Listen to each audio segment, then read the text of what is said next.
Hello and welcome to another episode of the Palaver Project. I'm Michael Rivera. We are a conversational podcast where words are never wasted, no matter how aimless, pointless, or random they may seem to be.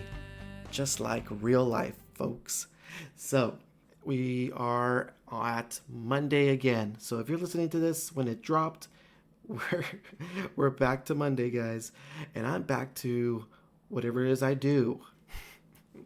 I've been on a staycation for a week, hanging with my kids, and so it was apropos that I had some podcasts with my kids. I hope you enjoyed the bonus episode, and I hope you had a great weekend. There was a lot of things going on around San Diego, my neck of the woods. There was the San Diego Pride Parade. And I know my nephew Junior did go, and unfortunately I wasn't able to make it. I took my kiddos to the Sun and Sea Festival down in Imperial Beach, and we put a video up on Saturday. So to give you a little bit of just, it's a nice little gathering of locals and some out of towners, just to enjoy the sandcastle competition. There is a sandcastle competition that happens on the sands of Imperial Beach. It was pretty neat. Although when I was a kid, I think there were a lot more sandcastles, a lot more competitors out there. This year didn't seem like much. We went on a Saturday, so maybe we went a little early. I don't know. I can't explain why there weren't so many castles, or maybe we didn't go all the way through the beach. We were just there for a little bit. There wasn't much sun in the Sun and Sea Festival that Saturday, so we cut it kind of short. But overall, a great week, fantastic week, hanging out with my kids, and seeing how responsible they have become. See, I have a little one. If you have kind of paid attention to the podcast, I have a little baby. He's over a year old now. The brother and sister, Talia and Mikey, do a lot to help out. I'm very thankful to have them helping out as much as they do. Michael and Talia have really pulled their own, and I'm really proud of them. And I'm sure they'll probably listen to this episode and they'll hear that accolade. So that should suffice, I think, for now. I don't want to blow up any egos now. They still have their homework to do, and school's almost coming up, so that's gonna, oh my God, 8th grade and 7th grade, so that's gonna be interesting. Anywho, I digress. Back to the podcast. Guys, we are listener supported. So if you listen to this, you support us. You support the podcast. But I am going to ask you for a little help. We are so close to a download milestone. I think we're going to hit it by the end of this week. So if there is a particular episode that you like, please share that episode with your friends, whether via text message or through your Facebook timeline or Instagram or Twitter. Share that particular episode. Show us what you like. Show us what you love about the Palaver Project. Help us grow by sharing what keeps you guys around. What you're going to hear today on the podcast is a conversation I had with one Eduardo Pineda, co-host of the Beyond Every Toy Aisle podcast. What is the Beyond Every Toy Aisle podcast, you may ask? Well, it's a toy collector podcast based here in San Diego with local toy collectors, shooting the breeze and talking about what got them into the hobby, into the passion, into the hustle, into the biz of toy collecting. They go through their backstories, how they grew up, what motivated them, what inspired them to do what they do now. They talk about collecting in general. They talk about in detail the art of the hunt, and they are so insightful, so informative, and they're all friends. This is like a second family to everybody. This is a network that has been going on for years, locally here in San Diego, some out of state, some out of, some all over the place. They're all driven by the same love of action figures, of collectibles. It's really, really cool to be able to see that type of camaraderie, because the flow on each of their podcasts is just, it's natural. They are friends. You can tell there is no BSing anywhere there. It's genuine, it's real talk, and you get to learn something from every episode. Give the Beyond Every Toy Aisle podcast a listen. You won't regret it. And I hope you guys stick around, listen to this conversation, because Eduardo drops a couple of bits, little tidbits here of news, of exclusives here. I mean, the stuff he hasn't ever talked about on his own podcast. This was a great opportunity to get to know him, and you guys will experience the same throughout the entirety of the podcast. So, without further ado, here is my conversation with Eduardo Pineda, and I will be talking to you guys after the conversation. Enjoy. I'm here in a super secret location, only known to a few people, and now me. Yeah, there is a couple, and there's not a lot, to be honest. Yeah, I know. I thank you for inviting me over here to the set, the set of one of the newer growing podcasts out there, and that's filling like an important, yeah, it's a group, it's a gap. I don't think I've come across any podcast that covers toy collecting, but here you guys are. I think I've heard of a couple, but it's not like strictly like related to kind of what we're doing. Just more about like certain type of how their stories about hunting or stuff like that, but it's kind of different because ours came about, like how it all started was basically I kind of already wanted to do a podcast because I started listening to podcasts since 2000. I want to say 2013 maybe or 14. It was one of the two. And I started listening to Jay and Silent Bob Get Old. I don't know if you've heard about it, but it's Kevin Smith stuff. And then from there, it branched out to more Kevin Smith stuff, and I just would listen to all of that stuff. And I was a fan of Fat Man on Batman. Yeah, I stopped listening to it just because I've been like more busy now. But I used to listen to that a lot, but more when him by himself, because he did those interviews with a couple of the creators or artists, whatever, people that had to do with the character, which was Batman, You're right. In the short run, he had a lot of people. I think one... what was your favorite one? I know exactly which one was my favorite one. It was one of the artists. Neil Adams? Yes. Neil Adams, because that guy, he comes back from old New York. Yeah. And he has some stories when he was growing up, especially that was a good episode. Yeah. He didn't hold anything back. I liked his like vibe on there. Mm-hmm. I think it was a two-parter. Yeah, it was. Yeah, it was. And it was, so I dug those type of podcasts myself, like those conversational podcasts. I guess that's one of the reasons why I exist too. Yeah.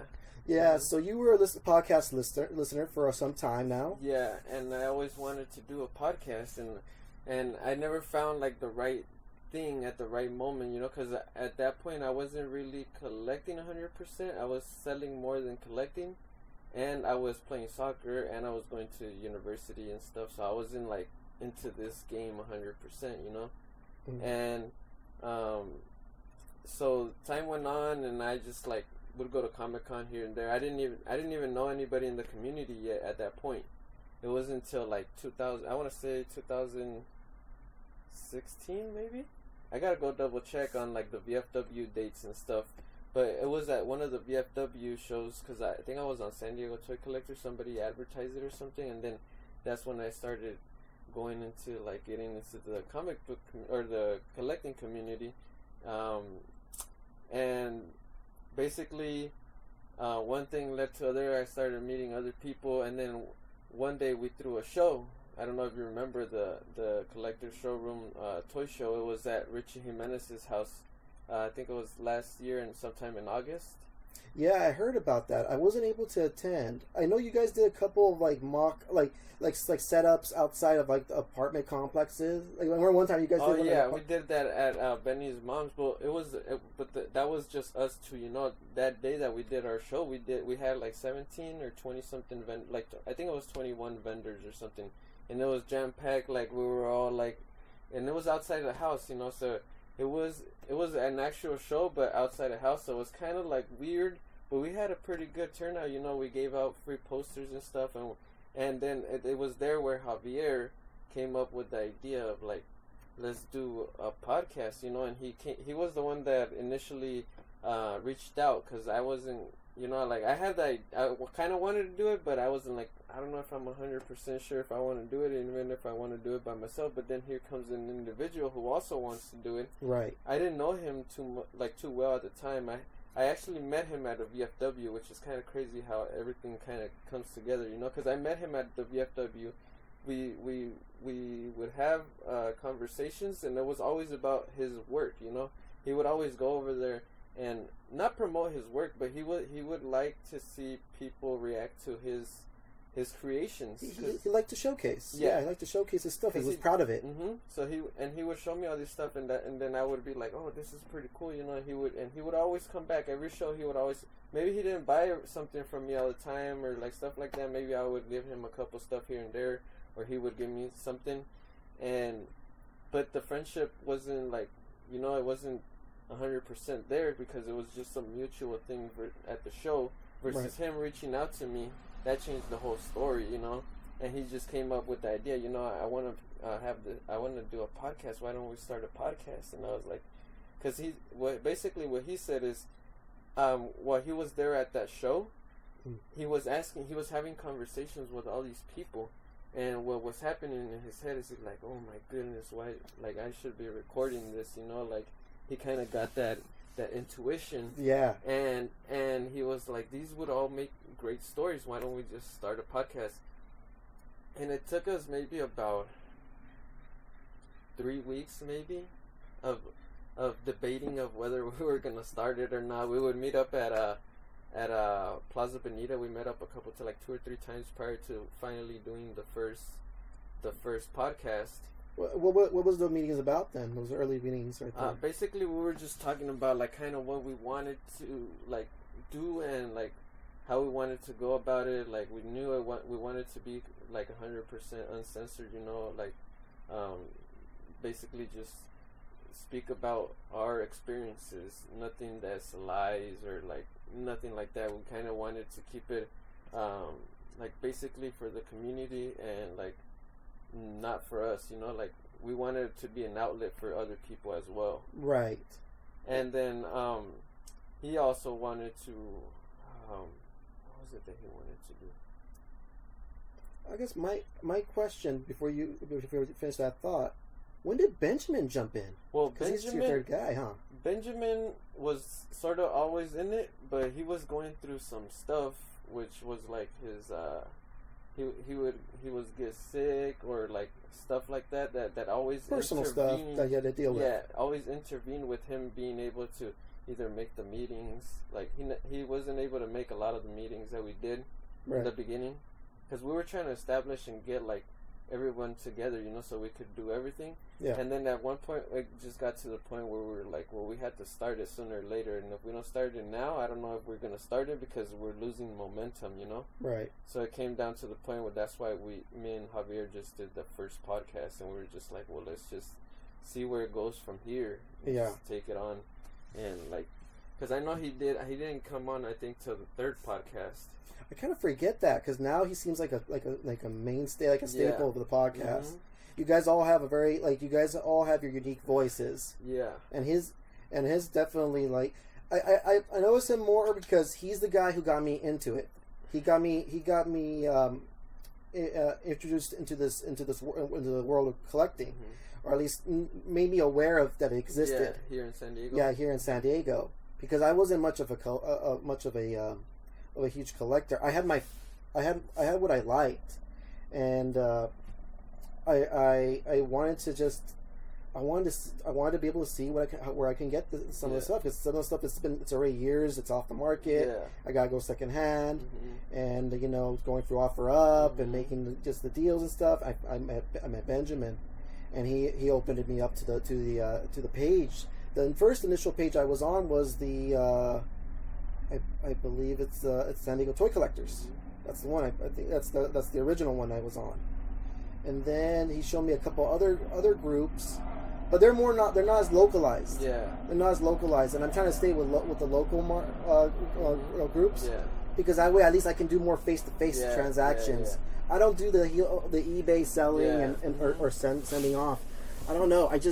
I've heard too many horror stories, Yeah. and it takes up a lot of time. Yeah. And my age, time is precious right now, Yeah. especially with family and all that. Mhm.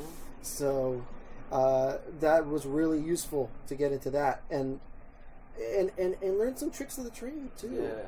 And I think that's what kind of helps with having your podcast up, is that you get the insight. You get the insight from people who are doing this for years. Not just like some are kind of like on again, off again, and then but there's some that are just completely like they're in the game, and you get all the different perspectives. Yeah. I have to ask, going back to the first show that you guys did, because the podcast is called the Beyond Every Toy Aisle. Yeah. You guys can find it on Apple Podcasts, Stitcher, Podbean, everywhere. Basically, name it, you can find it. Name it, you have it there.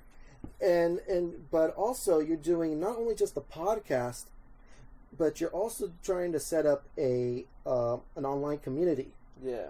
Through it's the Collectors Showroom. The Collectors Showroom. Now, who came up with the Collectors Showroom? Me and Ben both came up with the idea. We debated so much on the name, like that we really did, and at the end of the day, I ended up just telling Benjamin, like, let's just name it something, because if we don't do it right now, it's not gonna happen. And I was like, let's just you want the Collector Showroom? Fine, let's put the Collector Showroom.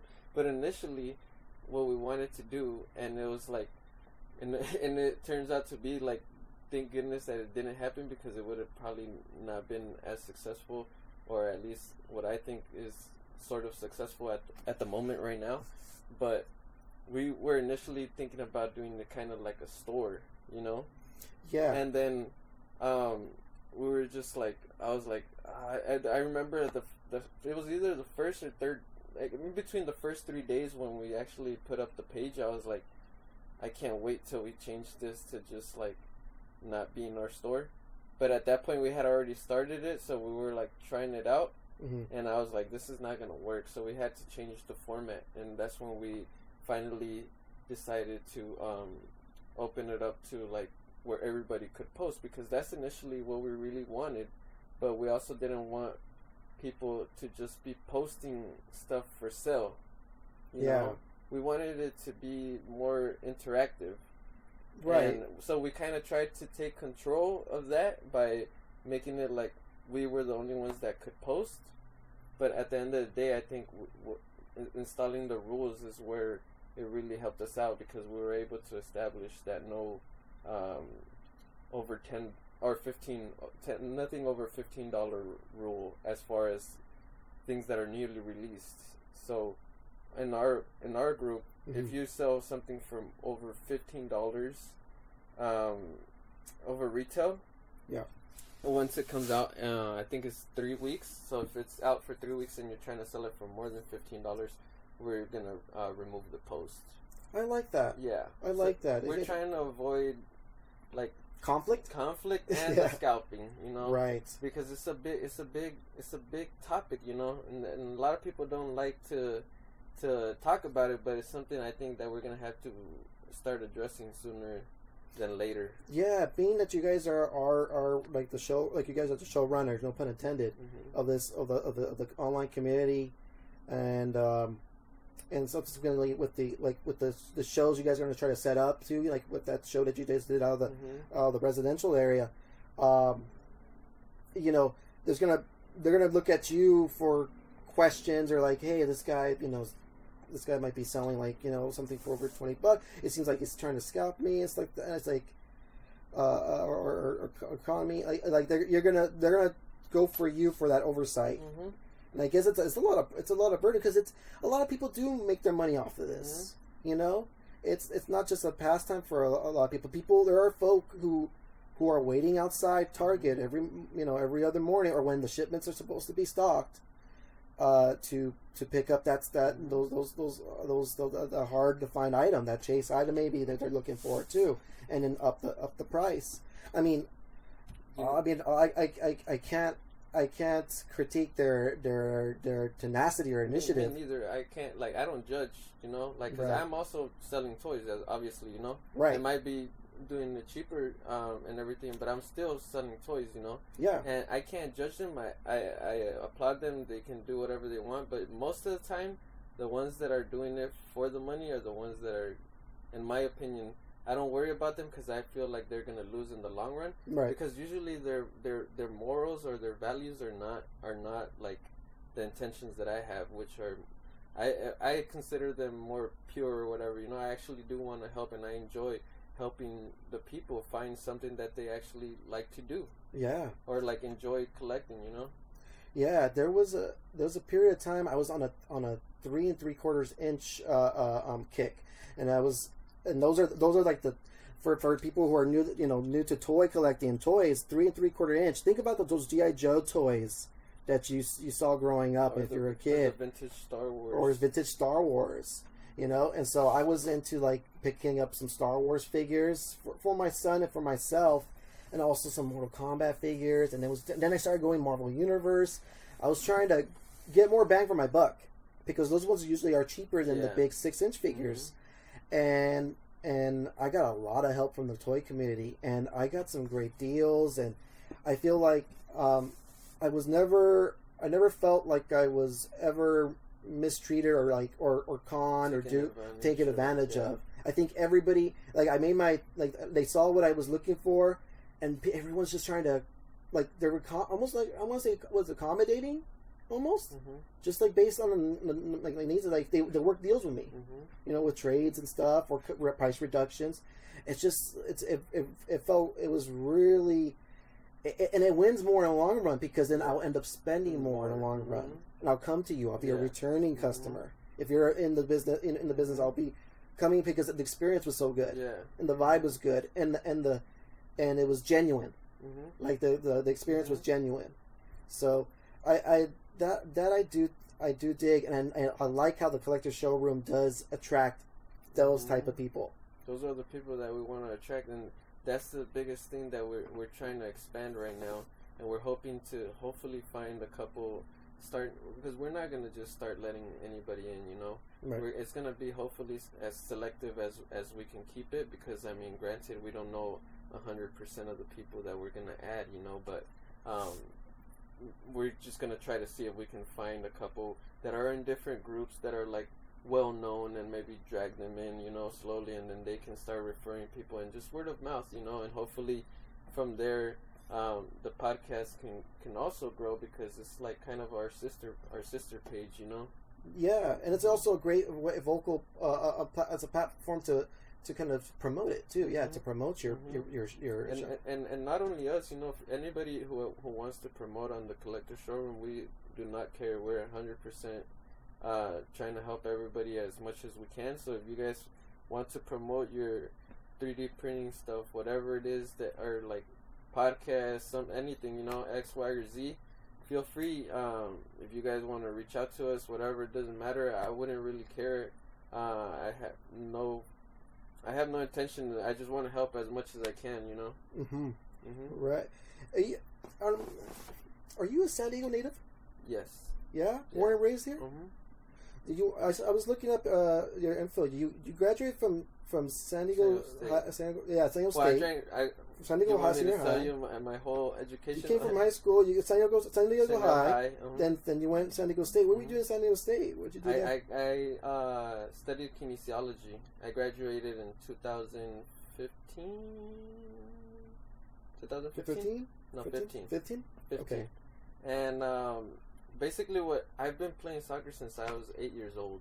Yeah. So it's a big passion of mine. Like, soccer is something that till this day I still enjoy and I still play. There was a time where it wasn't as pleasant as it is now. It kind of like I wanted to become a professional soccer player so bad, and I know I put in a lot of work, but I don't think I put all the work in, and I don't think it was because of me, and I don't blame it on anybody else. I just think that there wasn't anybody there to support or to like kind of mold me, mentor you. Yeah, because there is no mentor here in San Diego, because there is not a lot of people who have made it to a professional soccer player, to be a professional soccer player. Right. How can you mentor somebody if there's no? Yeah, you know, if you haven't walked the path. Yeah, if you haven't walked. Haven't walked the path, then how do you? I walked the path and I failed, you know, and Right. I'm okay with that now. And I still love the sport. And every time that I play, I only play like twice a week now, or most of the time once a week. But the times that I do play, I play and I have fun, because it's something that I know I'm not gonna be able to do, but also gave me an outlet when I was small. You know, like I grew up in a single parent household, and you know, it's hard. You know, it's not easy going up through those things with just like my mom and my brothers and stuff. And there's a lot of things that happen in between here and there. Right. But soccer was always like an outlet for me, so it gave me something to look forward to. Right. And not being able to do that brought me with the opportunity of at least going, because I wasn't bad at school. You know, I was like I would get A's and stuff, but I wasn't trying. So there I also messed up, because I didn't like pursue like 100%. But at the same time, I don't regret it, because I feel the value of a college degree is not as valuable as it was before, and I think it's gonna keep losing its value. So.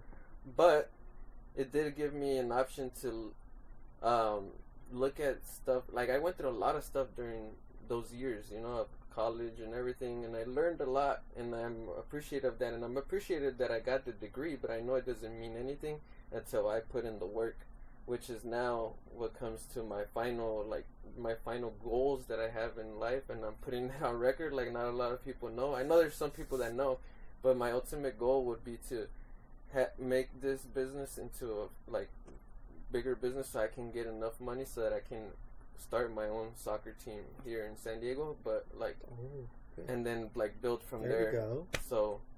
Wow. I don't know how far I would be able to take the soccer team, but I want to be able to sponsor the kids like 100%. Where they don't have to worry about their clothes, their like the uniforms, the shoes, nothing but playing soccer. You know, like having fun, because I think like soccer is like something I really want to be like in the future. Hopefully, like if I get to make one of those players a professional player, I can then enter as an agent. You know, like. Represent them as an agent, right? Make my own agency, blah blah this, blah blah that, and then hopefully expand from there. I don't know if this is ever going to happen. This is a long-term goal. I don't see this happening anytime soon. But this is your dream goal. But this is something that I would be willing to chase, you know, like, and that I feel comfortable. So the toys right here, they're a means to an end. That's really what they are. I mean, they're a passion of yours. Yeah, they are a passion. Soccer is a bigger passion. Is your first passion? Yeah. Yeah. Most likely, I don't think I can deny that. Like, not that I appreciate this much a lot. Like all the stuff from my childhood. Right. Like, it's so much. But soccer was such a bigger part than anything else that it's just like. I don't know. It's just my dream. I think soccer kind of goes in every stage of your life. Mm-hmm. You know, and there's a spot for you in every stage. Yeah. If you can't be a player, you could be a coach. Mm-hmm. If you can't be a coach, you could be an agent. Yeah. You know, like it doesn't. You can still. There's longevity. Yeah. Mm-hmm. So I'm glad that I got my degree, because it somehow gives me some sort of credential. Although I still have to put in the work and learn all these other stuff. Right. Blah, blah. But I'm learning I'm still playing, because I still feel like I can still give a lot while like playing. I feel like I can still be competitive and at the same time learn, and then that way be able to also teach. You know. Ask you a question. If putting yourself aside, just from your objective point of view, do you feel like there's a lot of untapped talent here in San Diego in terms of soccer players? And not only in San Diego, man.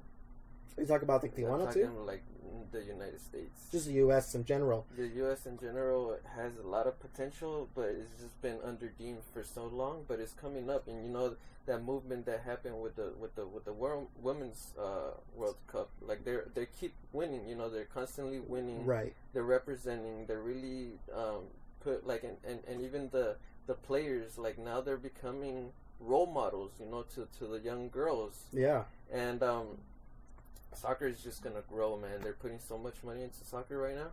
I just hope that it stays clean. You know, I mean, I don't know how corrupt it is, but there's always a lot of corruption, and that's the sad part. Yeah. But yeah. I mean, it is what it is. You know. I mean, the sport itself is. I mean, there's always going to be a little smidgen of it. If you look close enough, you'll see it. I mean, it could be from the player, it could be from the coaches, it could be from the organization that's running the whole tournament. Yeah. I mean, it's just but it doesn't need to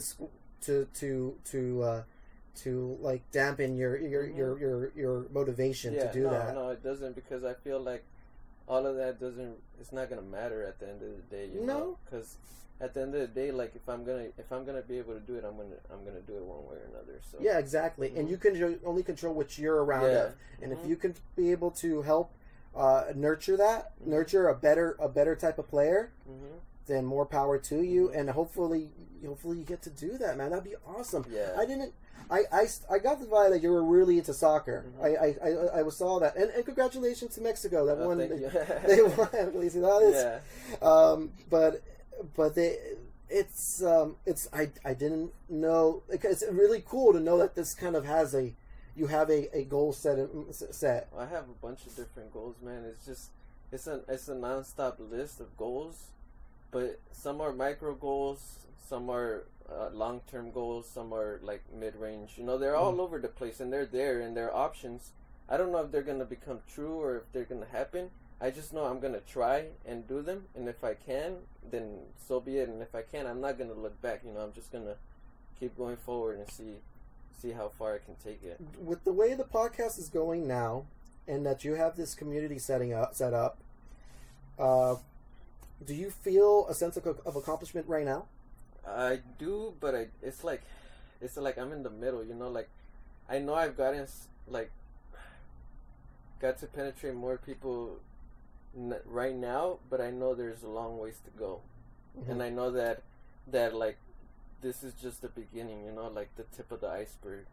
Yeah. And in my point of view, you know, and I don't know how much of it is actually gonna play out or not, or how it's gonna play out, but I just know that I'm just gonna keep going forward, because I don't look like at the stores or none of the people who are selling like the local stuff. I don't look at them as competition. I'm just going with my ideas, and I'm just zoned in my thing, you know, like, which is something that I like, because I don't have to worry about that stuff. Yeah. So that's the way that I kind of view that. You're steadfast with your convictions. Yeah, and I'm like, I stay in the middle of it. Like I don't judge. Like I try to stay in the middle of everything. Like I try to look at the positive side and the negative side, and then I'm like, well, it could always be good, but it could always be bad, but it's not. You know, it's kind of always like in the middle. Or even if it's like something bad, I try to look at the good side of it, so that I can keep going forward. Because sometimes people get stuck in the negative stuff, you know, or an XYZ, or like stupid stuff. Like even if it's like a podcast, sometimes people worry about like how they look, or how like they don't have the right equipment, or X, Y, and Z, or blah blah. But at the end of the day, it doesn't matter, because if you're good enough, you're gonna be able to like do it, you know. And it's not something that how can I explain it? It's not something that's gonna be able to be detained, because you already have that set like as a goal, you know, like, and you're gonna work on that, and it's always progress, you know. You're not gonna get from one place to another from one day to another, you know. It takes time, and sometimes people lose that patience, you know.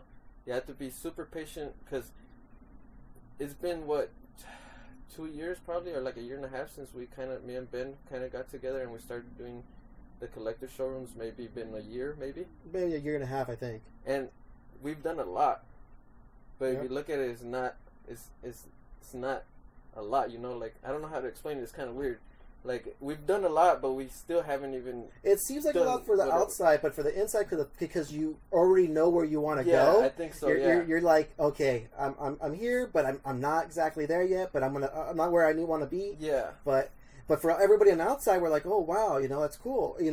It's like shout out to James White. Yeah. James White, for example. James White just been in the game for about he's a fellow toy collector. Yeah. He's got like a year or so in change in toy collecting, and he has a massive collection now. I mean, he has like a garage full of stuff. I'm sure now he looks at it, he's kind of like, wow, but he probably knows he's still building. Mm-hmm. He's probably kind of like I could do more, I could do this, I could do that. For all of us on the outside, we go in there, it's like, oh damn, it's a museum of toys. Yeah. For him, it's kind of like his garage. Mm-hmm. Like, it's just like, I'm still not exactly where I want to be. He's probably looking to going further and further because he's got that itch that he needs to scratch. Yeah. And it's not necessarily all just the toy collecting itch. Yeah. It's something more in us. Yeah. It's more like we just want to grow, like, kind of itch. Like, come on, you got a social media platform, you got a podcast platform. Take out the toy collecting part out of it. You are trying to grow yourself. Mm-hmm. You're like trying to grow your brand. Mm-hmm. Who you are. Yeah. And you're letting yourself be known through the stuff that you're setting up. It's just the podcast is just a vehicle. Yeah. The Collectors Showroom is a vehicle. Yeah. Like, I don't feel like if at any point in the future I have to like transfer that to another thing, like via, I don't know, whatever, VR or whatever, then if I have to adapt, then I'm gonna have to do so, because it's Facebook and like Instagram and all that stuff. It's only a phase. It's only gonna be there for so much. It's relative to the times. Yeah. Mm-hmm. Right. Just like the TV and the newspaper and all that other stuff that they used to do for advertising and stuff. Because that's where it's gonna start leading to. Speaking about advertising, we both know that Comic-Con is just right around the corner. We got a lot of people coming out of town. A lot of people that we can you can try to let them be aware, because some of them are actual collectors. They're not just people cosplaying and just showing up taking selfies, but there's actual people who want to collect, and not just comic books but figures and stuff. What's your battle plan? I wasn't gonna. I didn't think I was gonna give this out at any moment in time prior. I don't care. I'm just gonna say it. But I'm gonna do stuff inside because I have the badges and stuff. I go every year and I get collectibles and stuff, not only for myself but also to sell. Yeah. And so I do a little bit of both. I get signatures, everything. But Javier and Benjamin, they're gonna be out there. They're gonna be selling. Well, Benjamin's gonna be selling some of our toys that we have, or some of our inventory. And Javier, I don't know if he's gonna cosplay or not, but they're both gonna be somewhere. I don't know. We're gonna post it on the group, so stay tuned. They're gonna be out there, and they're gonna be just selling stuff together. Well, Javier's not gonna be selling, but he's gonna be promoting. I guess he's probably gonna dress up as a luchador or something. And we're thinking, I don't know, maybe cards, or maybe, I know word of mouth for sure. Yeah. And just like maybe business cards or something. Yeah, I've been kind of lackadaisical on that kind of stuff. I have to do something for Comic-Con, because it's a good opportunity to get the word across, and to also to sell some stuff for you guys. Mm-hmm. For you guys to sell some stuff. For me, it's just like to get word of mouth of the pod. Javier, I love his gimmick, man. I love the luchador gimmick. I just wish he had like a whole gang of luchadors in suits walking around with him, though. Like he's part of a little group. Yeah. Like how Santo was not just Santo. It was like Blue Demon. Yeah.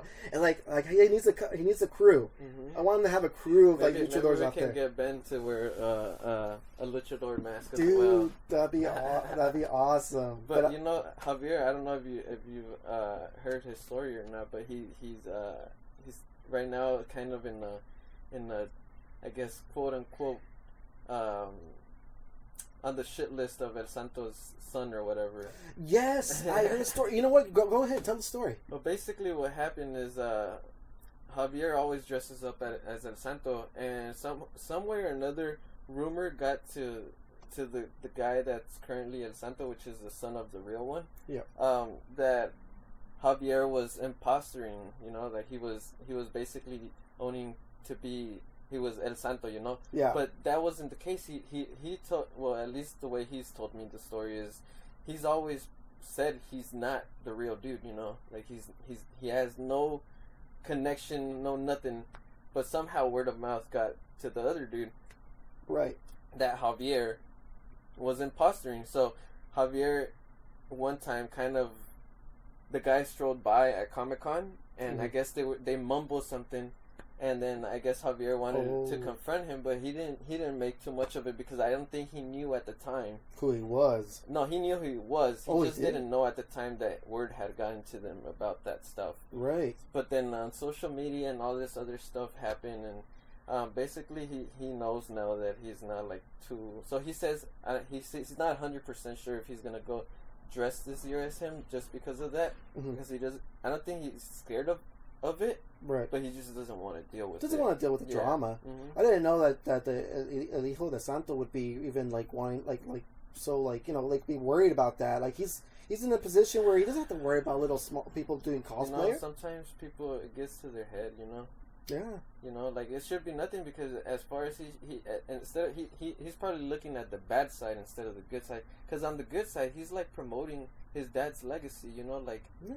And it's something that he's not doing it to make money. What's the difference with every other cosplayer out there? You know, I don't know. Messing with people's, like, you know, people are dressing up in different IPs. It does, but it's Comic-Con. That's the whole thing. It's nice to have a luchador out there and promoting luchadores. I mean, it's not the real guy. He doesn't have a booth there. And you don't have to pay him $50 for an 8x10 or anything like that. Yeah, he's just walking around. Yeah.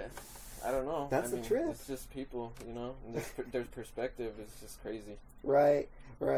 I guess I have another question. And this was like from earlier, like how you brought up doing that show that you guys did. Yeah. My question is, how difficult is it to set a show up with like multiple vendors? To be honest, that was sort of stressful in the sense that we had to go and because we don't have tables, like we can't just start putting out tables to see how it's gonna look or set up, you know. We kind of had to, you know, we had to take a freaking tape measure and measure every single thing to see how many tables we could fit in each section. And then at one point we were only allowed access to a certain part of the house, so we weren't even sure if we were going to be able to use all of the space or not. Luckily, they let us use the whole space, so that kind of relieved a little bit of the stress. It was sort of stressful, but I feel like, because we are going to do another show. Oh yeah? Yeah, we don't know 100%. Dude, you're giving me a lot of spoilers today. Yeah, we're not 100% sure if when. I know for sure it's going to be, of course, after Comic-Con. Okay. Not 100% sure if maybe September or October. Okay. Maybe August. I don't know yet, because we have a house where we can do one. Okay.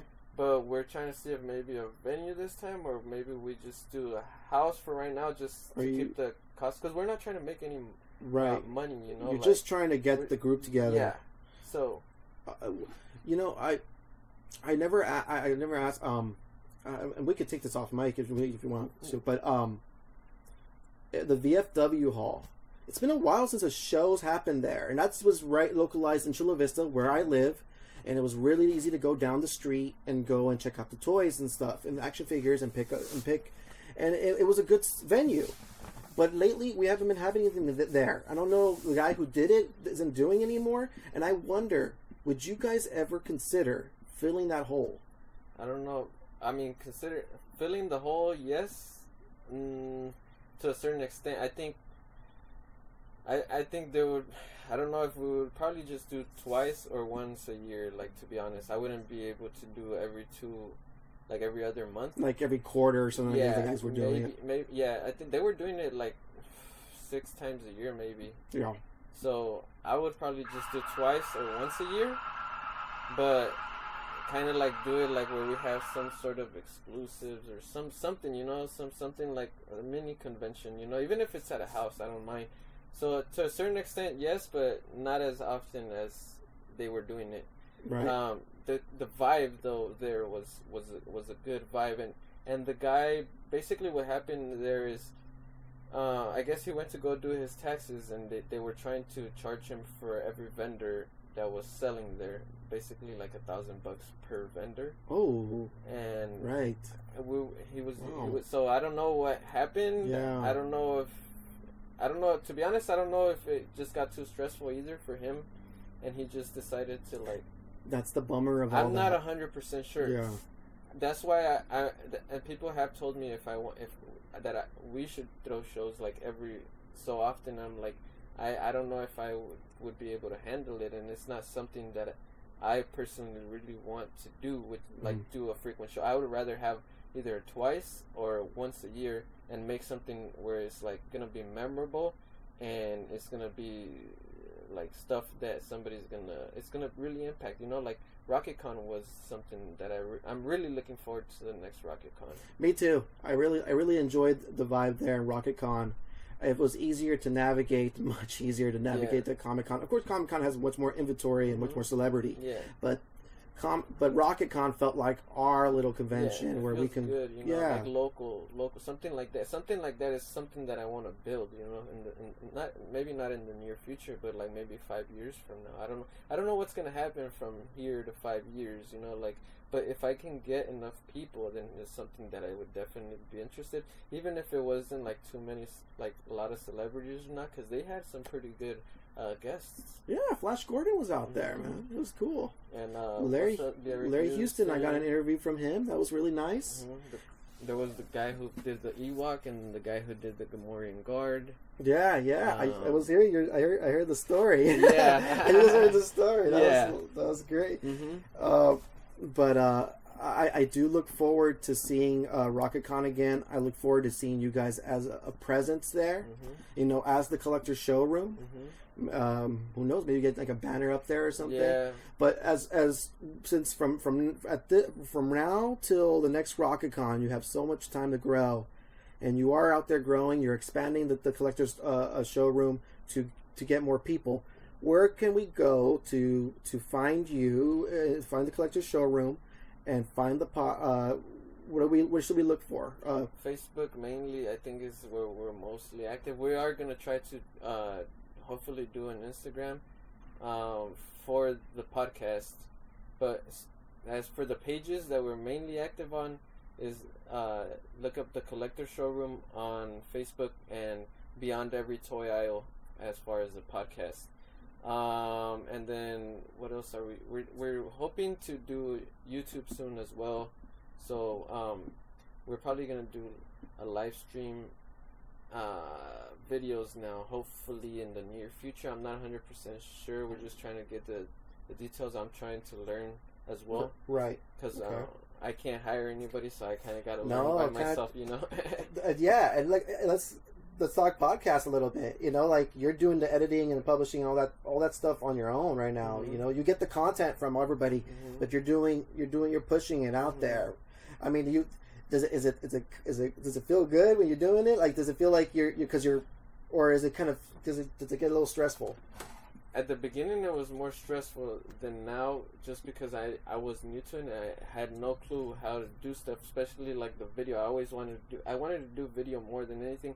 It just gets too hard when it's not live, because the files are too big, and then you can't send it from one device to another, and blah blah blah this and blah blah blah that. There's always some sort of little thing that comes up, whether it's music, whether it's like, timing, the transition. It's I get in the weeds all the time. So now it's just strictly audio for right now, and I kind of got it down, and just mainly the thing is for me is the timing, and maybe I can do a little bit more as far as like scheduling, and maybe so I can do it faster, because right now we're only doing twice a week, but I'm getting to the point where I'm like, I think I'm just gonna start posting whenever, in order to edit, I had to be like kind of motivated, and not in the sense as I don't want to do it. It's in the sense that my creative juices start to like flow, and that's when I really take the time to just like do it all at once. You I try to go through the whole episode at once, because I don't like to go back and feel like I'm not giving it my, because there's certain times that I know I have a certain amount of time where I'm going to be able to actually work on it. So just so you guys know, I have a really busy life because I have my family. I try to do exercise. I try to do this toy stuff. I try to do the soccer stuff. I try to do a little bit of everything so that when I go home, I can feel somewhat accomplished by the end of the day. And all of that gets in the way, you know, so I had to make time for a little bit of everything. But I try to block out, when I do the editing, I try to block out a whole segment so I can just knock it out the park and feel good. Like, I do feel good when I do it. Yeah. I do feel good. I do. Preach into the choir, my friend. Preach into the choir, because I'm there with you, man. Yeah. I'm a family man. I work full time, overtime. I have my priorities are always going to be my family, and just and my health, but also and then try to work on the podcast when I can, and just to get it and work on it, be able to like do exactly what you do, listen through it. Yeah. And actually give it your 100% and get the creative juices flowing, and give out the best product you can, and yeah, you feel damn good when you're done with it, and I feel really damn good about this conversation, man. Man, Eduardo, it's a pleasure, man, to talk to you. And I'm glad that you came onto the podcast. And I hope to join you guys soon. I hope to go join the Beyond Every Toy Aisle, the B.E.T.A podcast. We can do it anytime, man. Just hit us up. Usually on Fridays we do record in here. So if on a Friday you're more than welcome to come again and do another podcast with Javier and Ben here, hopefully as well. Right on, man. I look forward to it. All right, thank you, man. Thank you.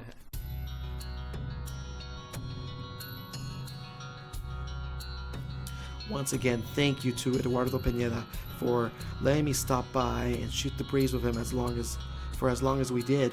It was a really great conversation. I really feel like after I left, I know him a lot more now. And I am a proud member of the Collectors Showroom. I am also a follower of the B.E.T.A podcast, and I hope after listening to this podcast conversation that you are too. Guys, if you like what you hear, please rate, review, subscribe, and share. Help us grow the Palaver. Help us grow the Palaver by spreading the word. And you can find us. Let everybody know you can find us at Facebook, Instagram, Twitter, YouTube. We are on Stitcher. We are on Google Play now. We are also on Apple Podcasts / iTunes, Spotify, and Podbean.